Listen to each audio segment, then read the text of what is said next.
Intelligence agencies around the globe have a secret that they are desperately trying to keep hidden, but they're not going to be able to do that for very much longer. When it gets revealed, it's going to change the world. There has been an epic and complete failure of artificial intelligence. It was an argument that was made a very long time ago, and now it has come to fruition. A long time ago, there was a division made in intelligence services between signals intelligence, electronic intelligence, and human intelligence. I was in the human intelligence side. And when the rise of the computer happened, the rise of what they called AI, we all kind of sat around and laughed because we knew that it would eventually fail epically because human beings are not computers. A computer is hopelessly unable to deal with the evolving nature of the human condition. Now, I know a lot of you have been convinced otherwise, but in today's video, I'm going to show you how it is failing. In fact, 2020 and the events of 2020, all the decisions that were made by an AI, and look at the epic failure. Look at the level of destruction that was meant to be avoided that actually occurred. A lot of people want to point fingers at Fauci or Birx or this president or that president or this other country or that country. All of the decisions were just put into place by human beings, yes, but the decision itself was made by an AI, and the AI failed. There is no such thing as artificial intelligence. There's only artificial intellect. And that is a very key distinction. I love this picture because it shows this robot as if it's thinking. Computers are hopelessly flawed in this one aspect. Everything has to be either black or white, good or bad, a 1 or a 0, right or wrong. Now you can program a whole lot of different parameters, and you can make sophisticated computers that can deal with a lot of parameters, but the end result has to always be either go this way or either go that way, either do this or either do that. Human beings don't operate that way. It's one of the basic fundamental tenets of human intelligence gathering that you have to understand. Every target is going to be unique, not to the person, but even to the day. For example, the things that you valued when you were in your 20s as a human being, you don't value as much in your 50s. Not that you don't value them at all, but your priorities change. As you grow, you evolve, you get more information, and your parameters literally change. Sometimes week to week, sometimes year to year. A computer cannot deal with that. It can't predict it. And it cannot, unless a human being gets in and reprograms all the parameters on a continual basis, it's hopelessly lost. You see, what all the lockdown, all of the closing of the businesses and all of the masks, all that kind of stuff, all failed because it didn't take into account the desire for human freedom. Now, a long time ago, in Star Trek, they had this group of half mechanical, half human beings. I'm sure a lot of you who watch Star Trek remember the Borg. That they were just this mindless group of hive-minded automatons attempting to assimilate cultures. But you had to ask why. Why were they assimilating the cultures? Star Trek tried to poorly answer this by saying there was this hive mind queen that was just trying to achieve perfection and all this kind of stuff. Well, perfection is subjective and would defeat any computer. It didn't matter how many they had. There could never be a consensus of perfection when you assimilate 1,000 different cultures or 1,000,000 different cultures from all across the planet. In fact, what was seen as perfection, even here on this planet, a few hundred years ago, is not the definition of perfection now. You look at the old statues of what they thought beauty was, like perhaps with women, not trying to pick on women here, but it's just the first idea that comes to mind, how more Rubenesque figures were seen as far more beautiful, and now today, it's all skinny, skinny, skinny. Now, there was also another iteration of Star Trek, and that's how you could tell that somebody behind the scenes was involved in intelligence. There was this spin-off called Voyager, where they created this, basically, for lack of a better term, intergalactic ballistic missile that was run by AI. It was called Dreadnought. And it was designed to continually take in information and redirect itself to go to this one planet, go boom, the enemy planet, whatever.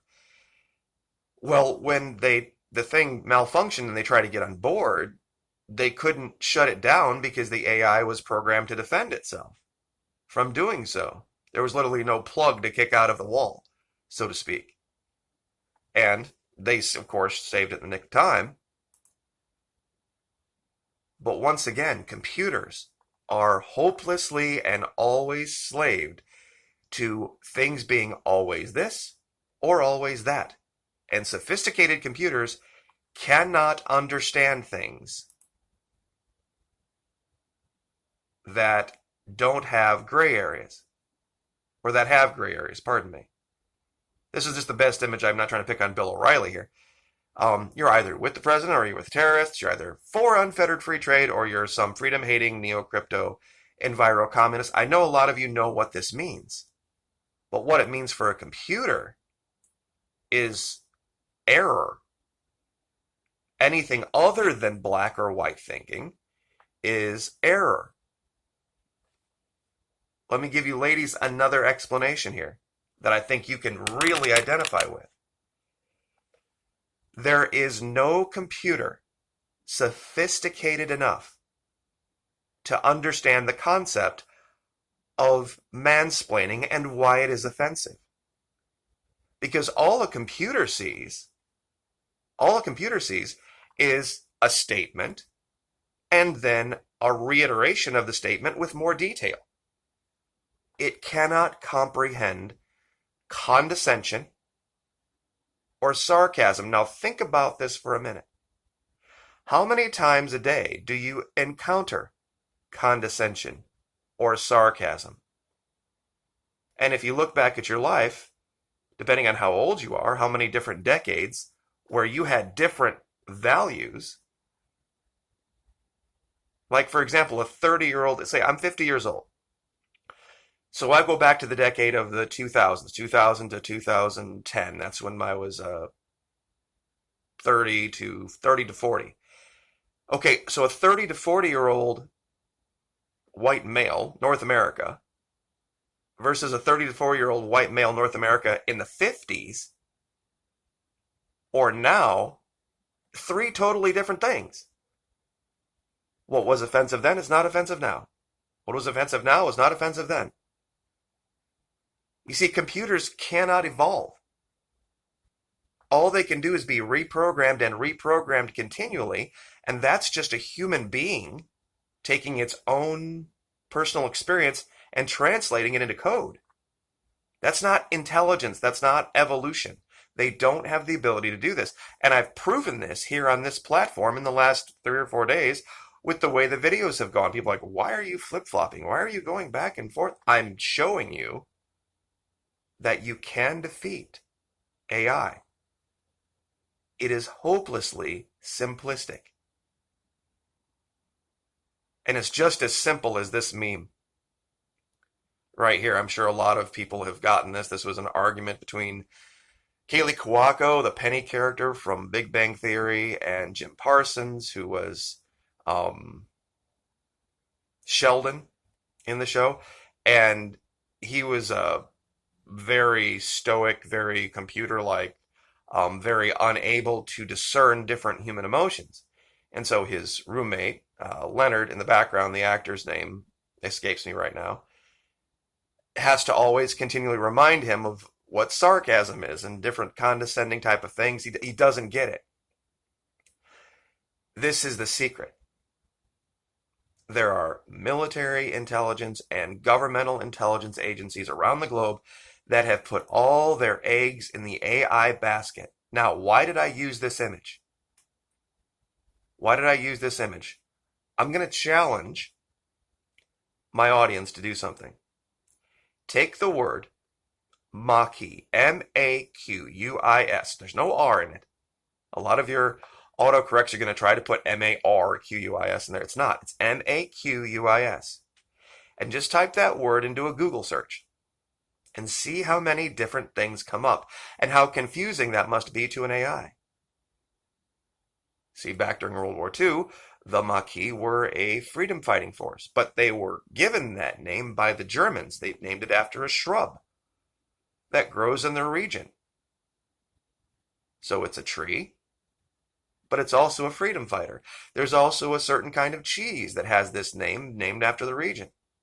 And then there's also a Star Trek character, a Star Trek, paradigm.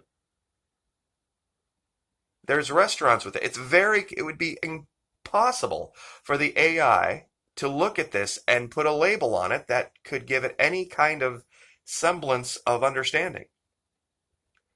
For years, literally for years, when I started this channel as the Florida Maquis, people would continually Marquis this, Marquis that, Marquis the other. It didn't matter how many times I said my channel name is Florida Maquis, they would still come back with the Marquis part. And then some would ask me, when did you take the R out of your name? I'm like, I never did. It was never there. But it got me thinking. It's like, aha. These people are black and white thinkers. They're slave to computer level thinking, AI level thinking. They don't have the ability to discern a word that has multiple meanings. Just like the AI. There's no gray areas. No gray areas and no evolution. And that's why humans will continually defeat and perplex even the most sophisticated quantum computers. Because even quantum computers have to have A or B. You have to program a goal of good, a goal of bad, a goal of desired, a goal of undesired. There has to be some kind of static outcome. Another great example, and I'll leave with this. Sometimes people join the military with one goal. But then as they go through their time in the military, their goals change. Because their values change and their understanding of the military changes, and they become somebody totally different. That actually happens more often than not. Now imagine that from a computer standpoint. If you programmed to a computer and said, this is what I want to achieve with my life, and the military is one option, should I choose it? And then the AI says, okay, yeah, choose that. But then you come out of the military and you look at the options that you gave it back when you were, young, 18 or 19 years old. None of it makes any sense. Because you can't program an AI to understand, I just want to be happy. I just want to be fulfilled. I just want to feel like my life has meaning. An AI cannot process this. And that's why it failed so miserably in the 2020 issue. Because that is a different definition depending on who you are, where you are, how old you are, all sorts of different things. That's why the Borg are laughable. And why this was just ridiculous. Because this has never been and never will be the world as long as human beings live in it. Computers have a role. They are a tool. They can do simplistic, mundane tasks so that we can be freed to go do things that require a more evolved sense of being. But they're never going to take over the world. Never. It's never going to happen. If they can't even understand mansplaining or condescension or sarcasm, it's hopeless. And I want to say this as a reassurance to my audience that everything's going to be okay. God bless you all. Like, share, subscribe. Pray for each other, and we'll see you next time.